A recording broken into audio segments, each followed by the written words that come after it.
رزمق وغیرہ چند لمحے وہاں کھڑے رہے، پھر ایک پگڈنڈی پر ہوتے ہوئے ٹیلے پر چڑھنے لگے۔ ٹیلے پر بڑی دبیز گھاس تھی۔ ٹیلے پر پہنچ کر وہ رک گئی۔ کندن کا سانس بری طرح پھول گیا تھا۔ اس نے کھڑے کھڑے مڑ کر دیکھا اور اس کے ساتھ ہی اس کی ہلکی سی چیخ نکل گئی۔ ان لوگوں نے بھی چیخ سن کر گھوم کے دیکھا۔ دوسرے ہی لمحے ان سب کے چہرے دھواں ہو گئے۔ گاؤں میں ایک جگہ آگ کے شعلے بلند ہو رہے تھے۔ زریاب کو سمجھنے میں دیر نہ لگی کہ ان لوگوں کو گاڑیوں میں نہ پا کر خامس اور اس کے ساتھیوں نے بستی کے کسی گھر کو آگ لگا دی تھی۔ فاصلہ اگرچہ بہت زیادہ تھا، لیکن فائرنگ اور لوگوں کی چیخ و پکار کی آوازیں وہاں تک سنائی دے رہی تھیں۔ وہ لوگ ٹیلے پر گنجان جھاڑیوں اور درختوں میں چلنے لگے۔ زریاب اور کندن بار بار پیچھے مڑ کر دیکھ رہی تھیں۔ گاؤں میں آگ کے شعلے پھیلتے اور بلند ہوتے جا رہے تھے۔ نامدار نے بتایا تھا کہ ٹیلے سے تقریباً 200 گز آگے ویران ڈیرا ملے گا، لیکن اس ڈیرے تک پہنچنے کے لیے 400 گز کا فاصلہ طے کرنا پڑا تھا۔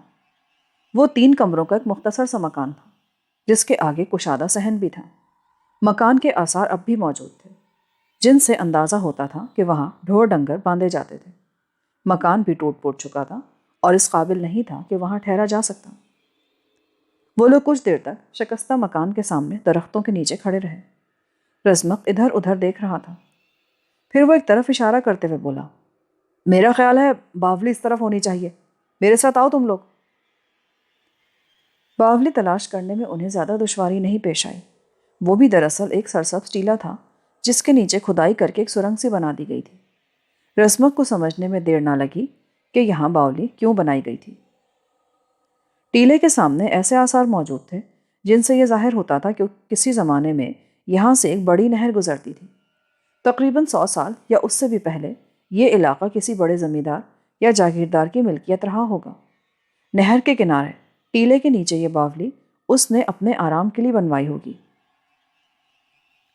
اس باولی کے اندر پانی کی گزرگاہ پختہ اینٹوں کی تھی اور اس کے ارد گرد کا فرش بھی، لیکن امتداد زمانہ سے اینٹیں جگہ جگہ سے اکھڑ چکی تھیں۔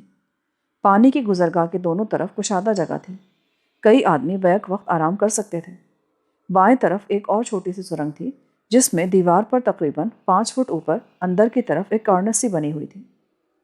رزمق نے باولی میں داخل ہوتے ہی پینسل ٹارچ روشن کر لی تھی۔ اس کی روشنی باولی کا جائزہ لینے کے لیے کافی تھی۔ سامنے اس سرنگ کا دوسرا دہانہ تھا۔ چھت محرابی شکل میں تھی اور اگرچہ پختہ اینٹوں کی چنائی تھی، لیکن چھت اور دیواروں کی اینٹیں بھی جگہ جگہ سے اکھڑ چکی تھیں۔ سرنگ کا آخری حصہ تھوڑا سا دب چکا تھا، جس سے دوسری طرف کا راستہ تنگ ہو گیا تھا، لیکن تازہ ہوا کی آمد و رفت جاری تھی۔ باولی کے اندر کی ہوا باہر کی ہوا کے نسبتاً ٹھنڈی تھی۔ رزمق نے سوٹ کیس ایک جگہ رکھ دی۔ زریاب نے بھی پوٹلی فرش پر پٹک دی اور دیوار سے ٹیک لگا کر بیٹھ گئی۔ کندن اور خوشنما بھی اس کے قریب بیٹھ گئی تھیں۔ رزمق روشنی میں ادھر ادھر کا جائزہ لے رہا تھا۔ ایسی جگہوں پر زہریلے سانپ اور بچھوؤں کی موجودگی کو نظر انداز نہیں کیا جا سکتا۔ وہ ٹارچ کی روشنی میں ارد گرد دیکھتا ہوا بغلی سرنگ میں کارنس کی طرف بڑھ گیا۔ فرش پر کچھ اینٹیں پڑی ہوئی تھیں۔ اس نے چند اینٹیں نیچے اوپر رکھیں اور ان پر کھڑے ہو کر ٹارچ کی روشنی میں کارنس کا جائزہ لینے لگا۔ دوسرے ہی لمحے اسے نیچے جھکنا پڑا۔ 3-4 چمگادڑیں چیختی ہوئی اس کی طرف لپکی تھیں۔ چمگادڑیں اب پوری باولی میں اڑتی پھر رہی تھیں، مگر ان کی تعداد زیادہ نہیں تھی۔ چند لمحوں بعد رزمق دوبارہ اینٹوں پر چڑھ گیا۔ یہ کارنس اندر کی طرف کافی کشادہ تھی۔ تقریباً 4 فٹ آگے گہرا کھڈ تھا، جس میں اترنے کے لیے اینٹوں کی 4 سیڑھیاں تھیں۔ اس کھڈ کی دیوار اور فرش بھی اینٹوں کا تھا۔ رزمق سمجھ نہیں پایا کہ اس باولی کے اندر یہ پختہ کھڈ کیوں بنایا گیا تھا۔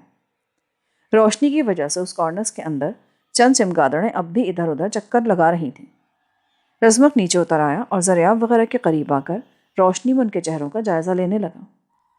ان تینوں کے چہرے ستے ہوئے تھے۔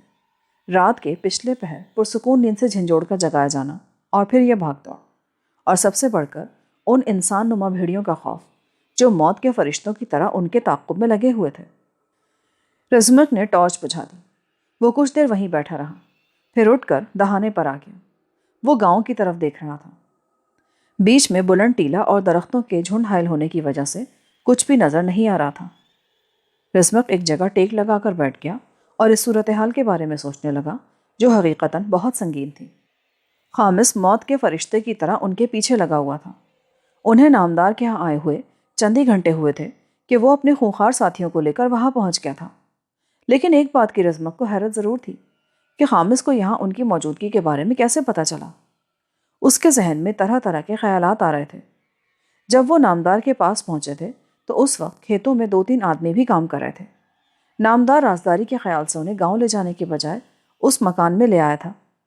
اپنے ان آدمیوں کو اس نے سختی سے منع کر دیا تھا کہ گاؤں میں کسی کو بھی ان کے بارے میں نہیں بتایا جائے۔ پھر وہ دوپہر اور رات کا کھانا اپنے گھر سے بنوا کر لایا تھا۔ ممکن ہے بستی کے کسی آدمی کو ان کے بارے میں پتہ چل گیا ہو کہ وہ کون ہے، لیکن سوال یہ پیدا ہوتا تھا کہ خامس کو اطلاع کس طرح دی گئی ہوگی، جبکہ خامس وہاں سے میلوں دور تھا۔ خامس تو اپنی جان بچا کر بھاگا تھا اور اس کی لینڈ کروزر یہ لوگ لے آئے تھے۔ دفتن رزمک کے ذہن میں ایک اور خیال ابھرا۔ لینڈ کروزر انہوں نے نہر میں پھینک دی تھی۔ ہو سکتا ہے کہ وہ پوری طرح پانی میں ڈوبی نہ ہو اور کسی کسان نے اس طرف سے گزرتے ہوئے اسے دیکھ لیا ہو اور قطب آباد کے تھانے میں اطلاع کر دی ہو۔ اس طرح لینڈ کروزر کے بارے میں اطلاع رکھیل شاہ تک پہنچ گئی ہو۔ اسی دوران خامس بھی کسی نہ کسی طرح درویش پور پہنچ چکا ہوگا۔ ان لوگوں کو اندازہ لگانے میں دشواری پیش نہیں آئی ہوگی کہ یہ لوگ کسی قریبی بستی میں موجود ہیں۔ ہو سکتا ہے رکھیل شاہ یا خامس وغیرہ نے یہ بھی جان لیا ہو کہ آدم پور میں ان کا کوئی ایسا ہمدرد موجود ہے جو انہیں پناہ دے سکتا ہے۔ یقیناً یہی بات ہوگی، اس لیے خامس اتنی جلدی یہاں پہنچ گیا تھا۔ رات کی تاریکی چھٹنے لگی تھی۔ رزمک اپنی جگہ سے اٹھ کھڑا ہوا۔ اس نے زوردار انگڑائی لی اور ادھر ادھر دیکھنے لگا۔ درختوں کے جھنڈ والے ٹیلے کی طرف دیکھتے ہی وہ اچھل پڑا اور بڑی پھرتی سے جھاڑیوں کی آڑ میں ہو گیا۔ وہ 4 گھڑ سوار تھے۔ رزمک کو ان میں ایک گھڑ سوار کو پہچاننے میں دشواری پیش نہیں آئی۔ وہ خامس تھا۔ رزمک باولی کے اندر کی طرف دوڑا۔ کندن، زریاب اور خوشنما ایک دوسرے سے لپٹی اونگ رہی تھی۔ رزمک نے خوشنما کا بازو پکڑ کر جھنجھوڑ دیا۔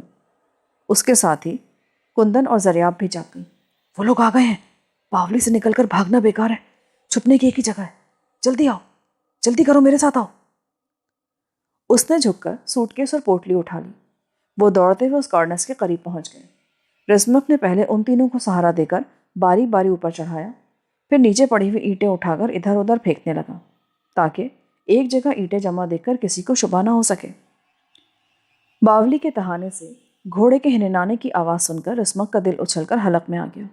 اس نے جلدی سے کارنس کی کگر پکڑ لی اور اپنے جسم کو آہستہ آہستہ اوپر اٹھانے لگا۔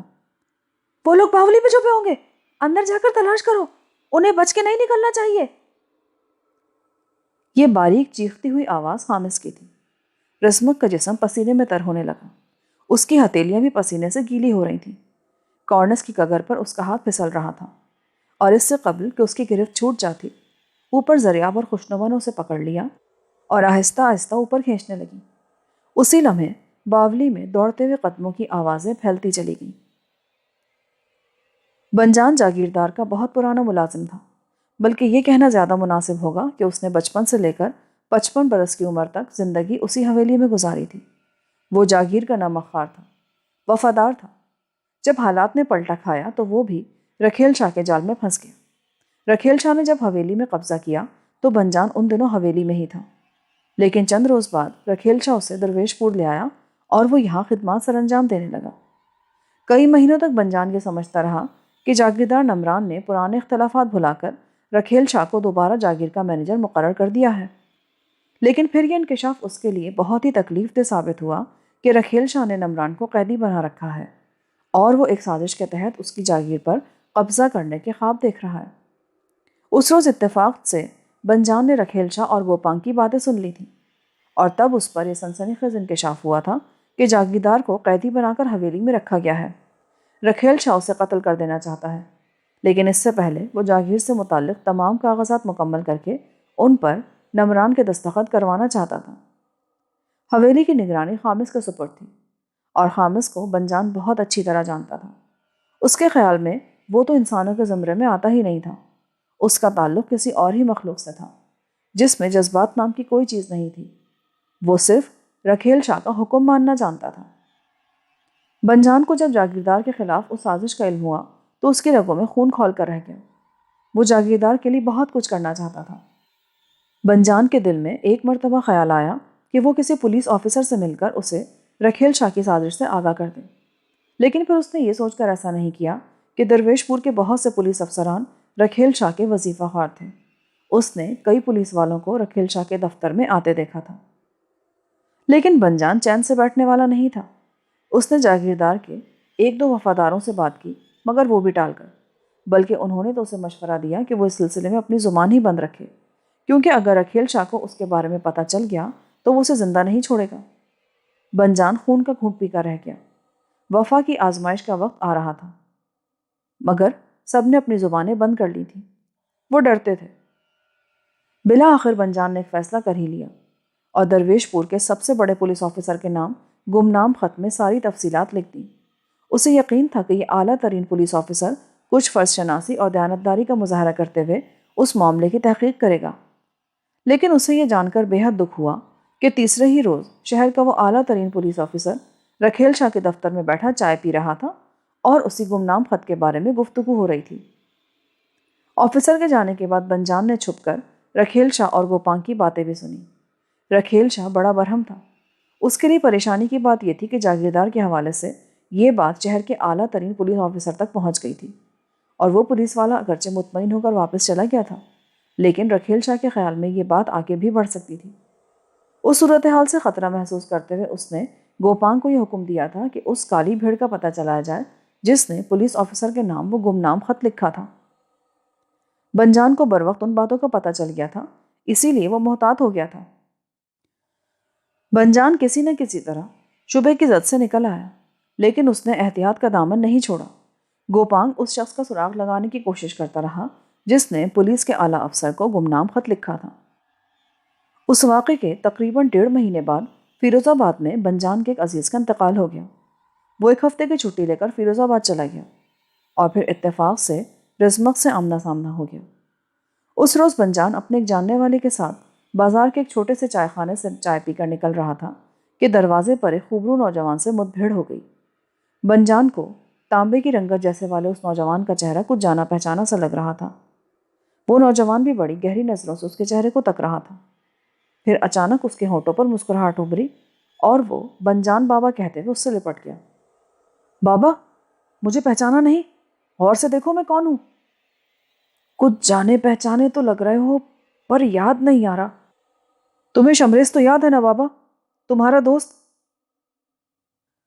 او تیرا بھلا ہو، تم شمریز کے بیٹے رزمق ہو نا؟ ہاں بابا، میں رزمق ہوں۔ کہاں تھے بیٹا تم؟ کہاں غائب رہے اتنا عرصہ؟ 10 سال بعد تمہیں دیکھا ہے۔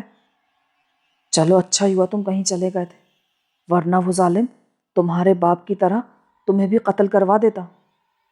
زندگی اور موت تو خدا کے ہاتھ میں بابا، لیکن میں ایک طویل عرصہ کہاں غائب رہا، یہ ایک طویل داستان ہے، اطمینان سے سناؤں گا۔ لیکن یہ… رزمق نے خاموش ہو کر بنجان کے ساتھ دوسرے آدمی کی طرف دیکھا۔ دوست ہے میرا یہ، تم جاؤ علی بخش، میں شام کو کسی وقت تم سے ملوں گا۔ مجھے میرا بیٹا مل گیا، بہت طویل عرصے بعد ملا ہے، اس سے بہت سی باتیں کرنی ہیں۔ بنجان رزمق کو لے کر دوبارہ ریسٹورنٹ میں داخل ہونا ہی چاہتا تھا، لیکن رزمق نے اسے روک دیا۔ یہاں نہیں بابا، میرے ساتھ آؤ، ہم پرسکون جگہ بیٹھ کر باتیں کریں گے۔ رزمق بنجان کو بودی شاہ کے گھر لے گیا۔ بودی شاہ بھی بنجان کو دیکھ کر بہت خوش ہوا۔ وہ تینوں دیر تک بیٹھے ایک دوسرے کے حالات معلوم کرتے رہے، اور جب بودی شاہ اٹھ کر چلا گیا تو بنجان نے مطلب کی بات شروع کر دی۔ اچھا ہوا جو تم آ گئے رزمق، مجھے تم جیسے جوان اور دلیر آدمی کی ضرورت تھی۔ رکھیل شاہ نے جاگیردار کو قیدی بنا رکھا ہے، وہ جاگیر پر قبضہ کرنے کے خواب دیکھ رہا تھا، اور بعض اعلیٰ سرکاری آفیسر بھی اس کی سازش میں شریک ہیں۔ یہ سب کچھ دیکھ کر میرا دل کوڑتا رہتا ہے۔ میں بھلا اکیلا کیا کر سکتا ہوں ان کے خلاف؟ اب تم آ گئے ہو تو مجھے بڑا حوصلہ ملا ہے۔ رکھیل شاہ کی کوئی سازش کامیاب نہیں ہو سکتی بابا، میں ہی نہیں، جاگیر کی اصل وارث بھی واپس آ گئی ہے۔ اصل وارث؟ میں سمجھا نہیں۔ ہاں بنجان بابا، جاگیر کی اصل وارث یعنی کندن، وہ زندہ ہے۔ کہ کیا سچ کہہ رہے ہو تم؟ ہاں بابا۔ چند لمحوں کی خاموشی کے بعد رزمق اسے اپنے اور کندن کے بارے میں تفصیل سے بتانے لگا۔ اب میں تم لوگوں کے ساتھ ہوں، بنجان نے اس کے خاموش ہونے پر کہا۔ میں رکھیل شاہ کے دفتر میں ہوں اسے ابھی تک مجھ پر شبہ نہیں ہو سکا۔ میں اس کی سرگرمیوں کے بارے میں تم لوگوں کو آگاہ کرتا رہوں گا۔ اس روز بنجان نے رسمک کے ساتھ جا کر کندن سے بھی ملاقات کی اور اسے اپنی وفا کا یقین دلایا۔ اس نے رسمک کو آدم پور میں مقیم پھوپھیزاد بہن اور اس کے شوہر نامدار کے بارے میں بھی بتا دیا تھا کہ وہ کسی مشکل کے وقت ان کے ہاں بھی جا سکتے ہیں۔ بنجان نے اپنی وفاداری کا حق ادا کر دیا۔ اس دوران وہ رسمک اور کندن کو اہم اطلاعات فراہم کرتا رہا۔ پھر اس نے یہ اطلاع بھی دی کہ حویلی سے زریاب کے فرار اور راتوں کو حویلی میں بعض نامعلوم افراد کی پراسرار سرگرمیوں کی وجہ سے جاگیردار کو حویلی سے نکال کر درویش پور پہنچا دیا گیا ہے، اور خامس پولیس کی ایک جمعیت لے کر دوبارہ حویلی گیا ہے۔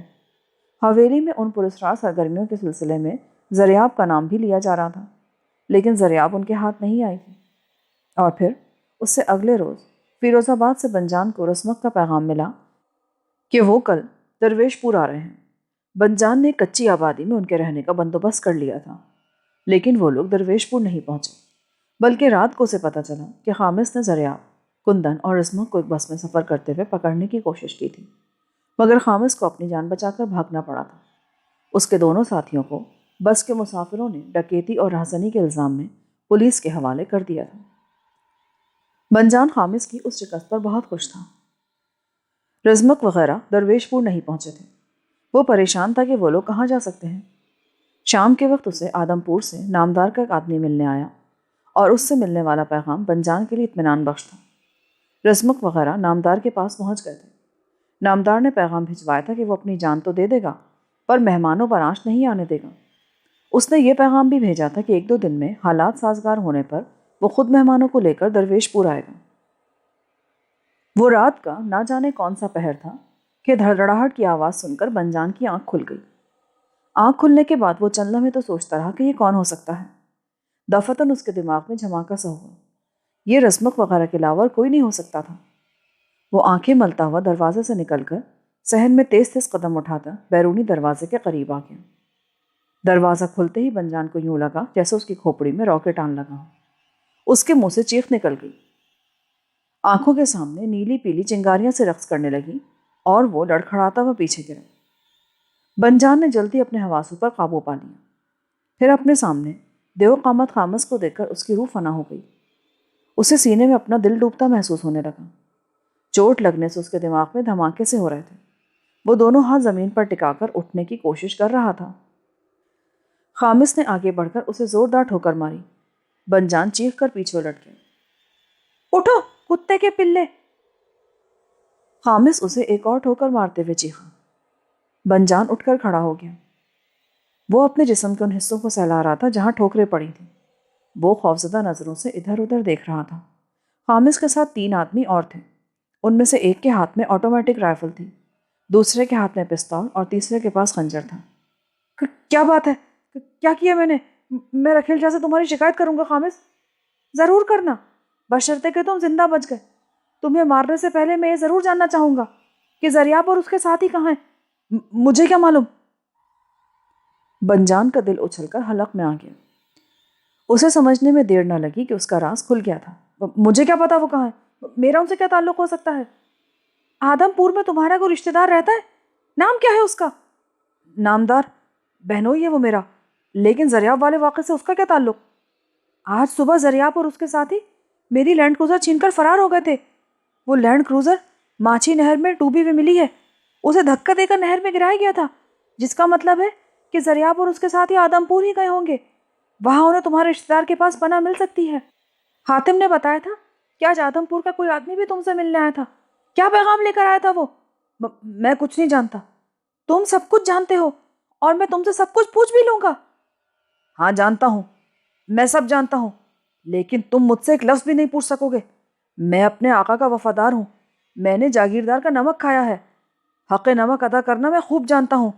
رکھیلا تم لوگوں کی طرح نمک حرام نہیں ہوں میں۔ بنجان نے ٹھوس لہجے میں جواب دیا۔ وہ ایک دم تن کر کھڑا ہو گیا تھا۔ خامس چند لمحے اس کی طرف دیکھتا رہا۔ پھر اس نے پتلون کے پائنچے کے نیچے پنڈلی کے ساتھ فیتا نما بیلٹ میں اڑسا ہوا خنجر نکالا اور نپے تلے قدم اٹھاتا بنجان کی طرف بڑھا۔ بنجان دوڑ کر کمرے میں داخل ہو گیا۔ اس نے دروازہ بند کرنے کی کوشش کی مگر خامس نے بھی حیرت انگیز پھرتی سے آگے بڑھ کر دروازے کو ٹھوکر مار دی۔ بنجان کمرے میں الٹے قدموں پیچھے پلٹ رہا تھا۔ خامس خنجر ہاتھ میں سنبھالے اس کی طرف بڑھ رہا تھا۔ بنجان چارپائی سے ٹکرا گیا۔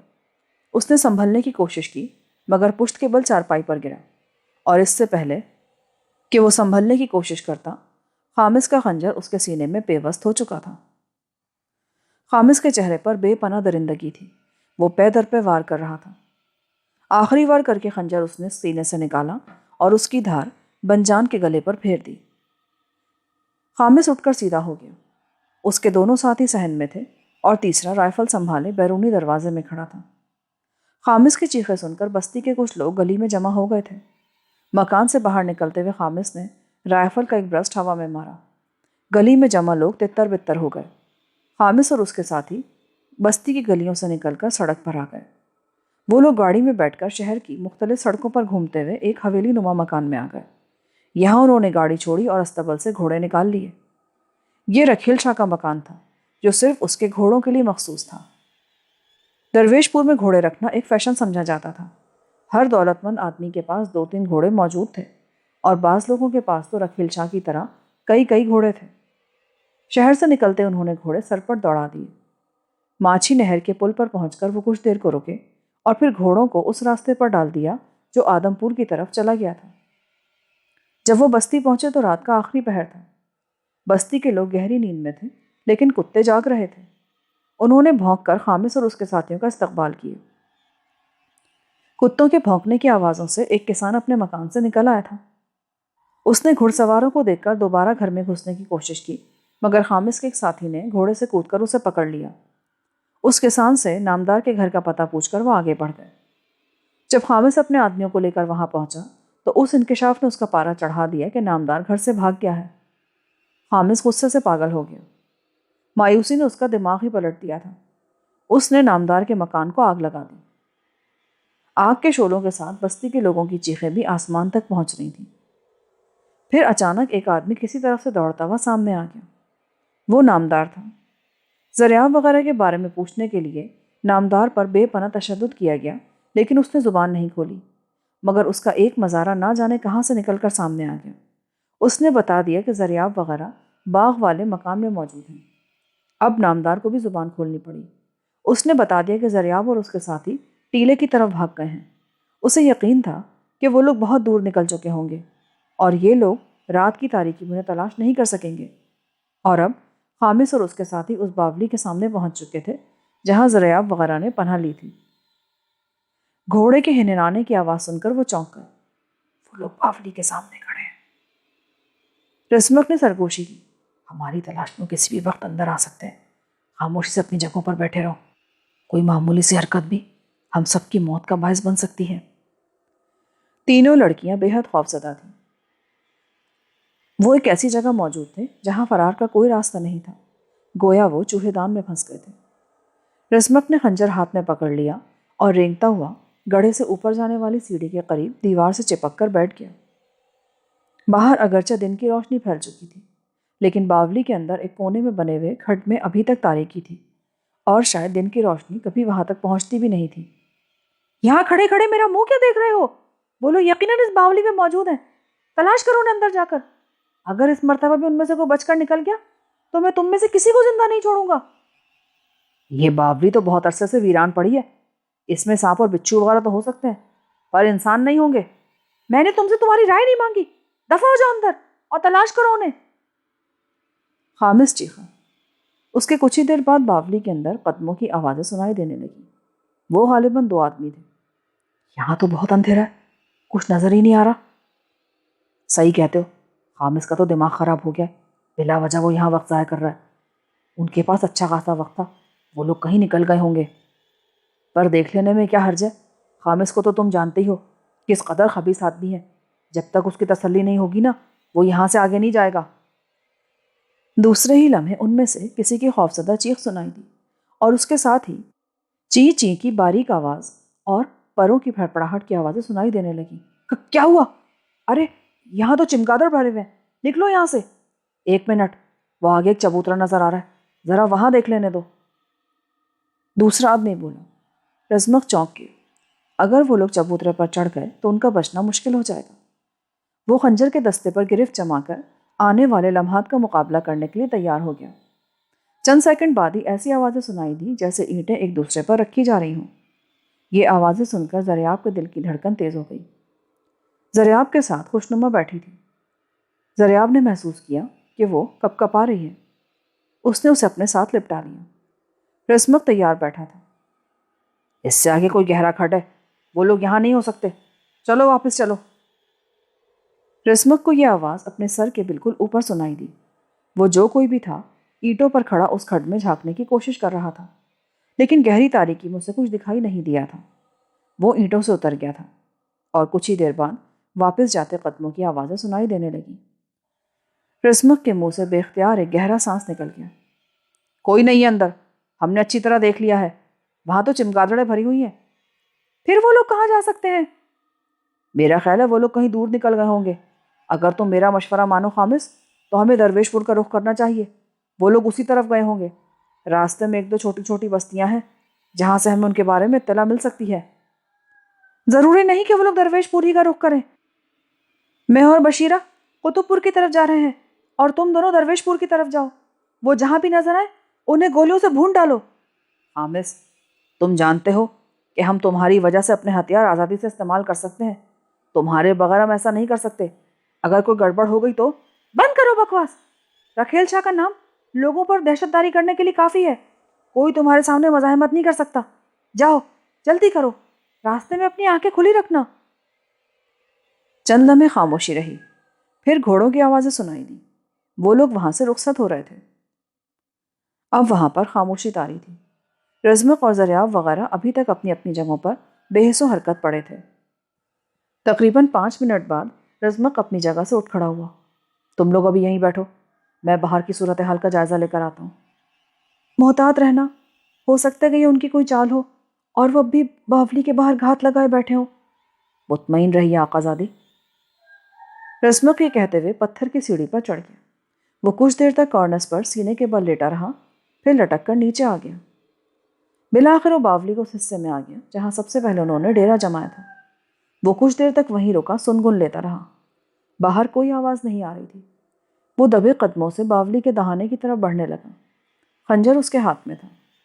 دہانے کے قریب پہنچ کر وہ ایک بار پھر رک گیا۔ چند لمحوں تک وہ سنگن لیتا رہا۔ کوئی آواز نہ پا کر وہ باہر آ گیا اور چاروں طرف دیکھنے لگا۔ وہاں دور دور تک کسی کا نام و نشان نہیں تھا۔ وہ کچھ دیر وہیں کھڑا رہا، پھر اس نے اندر جا کر ان لوگوں کو بتا دیا کہ خامس اور اس کے ساتھی واقعی جا چکے ہیں۔ وہ تینوں بھی گڑھے سے نکل کر کارنس پر آ گئے۔ رزمق نے انہیں سہارا دے کر نیچے اتارا اور وہ لوگ باولی سے باہر آ گئے۔ دھوپ پھیل رہی تھی۔ باولی سے چند گز آگے کھیتوں میں ایک چھوٹی سی ندی تھی۔ وہ ندی کے قریب آ کر بیٹھ گئے۔ ندی کا پانی گدلا تھا۔ وہ لوگ رات بھر جاگتے رہے تھے۔ انہوں نے پانی کے چھینٹے منہ پر مارے۔ تم لوگ یہیں بیٹھو، میں اس ٹیلے پر چڑھ کر نامدار کے گاؤں کی صورتحال کا اندازہ لگانے کی کوشش کرتا ہوں۔ محتاط رہنا، ہو سکتا ہے ان کا کوئی جاسوس کہیں آس پاس ہی موجود ہو، کندن نے کہا۔ رزمق سر ہلاتا ہوا ٹیلے کی طرف بڑھ گیا۔ ٹیلے پر چڑھ کر وہ درختوں کی آڑ لیتا ہوا ایک جگہ رک گیا۔ اس کے ساتھ ہی اسے سینے میں اپنا سانس رکتا محسوس ہونے لگا۔ گاؤں اگرچہ وہاں سے خاصا دور تھا، لیکن کئی مکانوں سے دھواں اٹھتا نظر آ رہا تھا۔ رزمق کو سمجھنے میں دیر نہ لگی کہ خامس اور اس کے گرگوں نے گاؤں میں ٹھیک ٹھاک تباہی مچائی تھی۔ وہ نامدار اور اس کے گھر والوں کے بارے میں سوچنے لگا۔ رزمق چاروں طرف دیکھ رہا تھا۔ جب وہ لوگ یہاں پہنچے تھے تو کھیتوں میں کام کرتے لوگ بھی نظر آئے تھے، لیکن اس وقت دور دور تک کھیت میں کوئی آدمی نظر نہیں آ رہا تھا۔ ایک بار تو رزمق کا جی چاہا کہ وہ خود جا کر گاؤں میں صورتحال کا جائزہ لے، لیکن پھر اس نے یہ خیال ذہن سے نکال دیا۔ دفتن وہ چونک پڑا۔ بہت دور کھیتوں میں پگڈنڈی پر ایک آدمی سائیکل پر آتا دکھائی دے رہا تھا۔ وہ اسی طرف آ رہا تھا۔ رزمق تقریباً دوڑتا ہوا ٹیلے سے اتر کر کھیتوں میں آ گیا اور پگڈنڈی سے ذرا ہٹ کر ٹہلی کے درخت کی آڑ میں کھڑا ہو گیا۔ وہ آدمی تقریباً 5 منٹ میں وہاں پہنچا۔ رزمق درخت کی آڑ سے نکل کر پگڈنڈی پر آیا تو سائیکل سوار اسے دیکھ کر کسی قدر بدحواس ہو گیا۔ سائیکل کا ہینڈل لڑکھڑا گیا تھا۔ رک جاؤ جوان، تم سے کچھ پوچھنا ہے۔ اس شخص نے ہینڈل پر قابو پانے کی کوشش کی مگر کامیاب نہ ہو سکا اور نیچے گر گیا۔ رزمق نے جلدی سے آگے بڑھ کر پہلے سائیکل اٹھائی اور پھر اس شخص کو سہارا دے کر اٹھا دیا۔ ڈرو نہیں، میں کوئی چور ڈاکو نہیں ہوں، تم سے کچھ پوچھنا ہے۔ کہاں سے آ رہے ہو تم؟ آدم پور سے جی۔ اس شخص نے خوفزدہ لہجے میں جواب دیا۔ وہ تقریباً 50 سال کی عمر کا ایک دبلا پتلا اور کمزور سا آدمی تھا۔ وہاں میری بہن رہتی ہے، کل شام میں اس سے ملنے گیا تھا، لیکن رات کو تو اس گاؤں پر قیامت ٹوٹ پڑی۔ کیوں؟ کیا ہوا؟ اور یہ مکانوں سے دھواں کیسا اٹھ رہا ہے؟ ساتھ والی جاگیر کے آدمیوں نے گاؤں پر حملہ کر دیا تھا جی۔ انہیں کچھ لوگوں کی تلاش تھی، ان کا خیال تھا کہ وہ لوگ نامدار کے گھر میں یا اسی گاؤں کے کسی اور گھر میں چھپے ہوئے۔ بڑی تباہی مچائی جی انہوں نے۔ اس گاؤں میں ان کے ہاتھوں 3 آدمی مارے گئے ہیں، اور انہوں نے کئی گھروں کو بھی جلا دیا ہے۔ کیا نامدار بھی مارا گیا؟ صبح 4 بجے تک تو زندہ تھا جی، بہت مارا اسے ان لوگوں نے، اس کی تو ہڈیاں پسلیاں توڑ دی ہیں۔ گاؤں کے کچھ آدمی اسے اور 2-3 زخمیوں کو ریڑے پر ڈال کر شاہپور اسپتال لے کر گئے تھے۔ اب پتہ نہیں کہ وہ زندہ بھی ہے یا نہیں۔ شاہپور اسپتال؟ کیا پولیس کو کسی نے اطلاع نہیں دی؟ اس علاقے کا تھانہ بھی شاہپور میں ہے جی، اطلاع تو دی ہوگی، پر ابھی تک کوئی آیا نہیں۔ آپ پولیس والوں کو تو جانتے ہی ہیں نا جی۔ پر آپ ہو کون؟ میں پردیسی ہوں، گاؤں کے مکانوں سے دھواں اٹھتے دیکھ کر ایسے ہی پوچھ لیا تھا۔ تم کہاں رہتے ہو؟ ادھر 4 کوس کے فاصلے پر ایک چھوٹی سی بستی ہے، وہاں رہتا ہوں۔ اچھا ٹھیک ہے، تم جاؤ۔ وہ شخص چند لمحے الجھی ہوئی نظروں سے اس کی طرف دیکھتا رہا، پھر سائیکل پر سوار ہو کر وہاں سے رخصت ہو گیا۔ رسمک بھی کچھ دیر تک وہاں کھڑا گاؤں کی طرف دیکھتا رہا، پھر ٹیلے کی طرف چل دیا۔